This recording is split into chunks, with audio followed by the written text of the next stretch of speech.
Dame i gospodo, Srpska radikalna stranka, dr. Vojislav Šešelj, glasat će protiv saradnje između regije Lombardije i autonomne pokrajine Vojvodine. Memorandum o saradnji između regije Lombardije, Republika Italija i autonomne pokrajine Vojvodine, Republike Srbija o uspostavljanju saradnje u oblasti od zajedničkog interesa s ciljem da se doprinese društveno-ekonomskom razvoju nas, srpske radikale, pre svake moguće diskusije na ovu temu, ne može da zaobiđe niti prepusti zaboravu, što vas itekako može, agresija na našu zemlju sa nemerljivim posljedicama i brojem obolelih i umrlih. Za razliku od vas, mi radikali ne zaboravljamo i dobro pamtimo kada je generalni sekretar NATO-a 24. marta 1999. godine, samo 10-ak minuta posle poletanja većeg broja aviona iz baze NATO-a u italijanskom gradu Avijanu, objavio da su započeti vazdušni napadi na našu zemlju i dobro pamtimo sve ljudske žrtve i materijalnu štetu koja je tim nezakonitim i varvarskim aktom počinjena.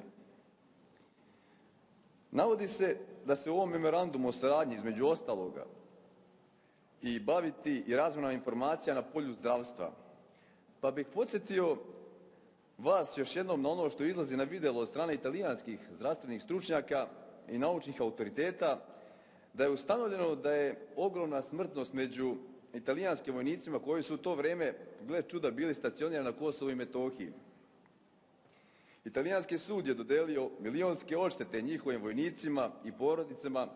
Jedino u Srbiji možete naći lekare i lobiste podržane od vlasti da iznose tvrdnje da osiromašeni uranijum nije štetan po zdravlje i da dolazimo do paradoksa da Italija tvrdi da su vojnici dobili kancer od bombi koje sadrže osiromašen uranijum, dok u Srbiji su sve češće izjave da drastično povećanje kancera i malignih oboljenja nema veze sa tim.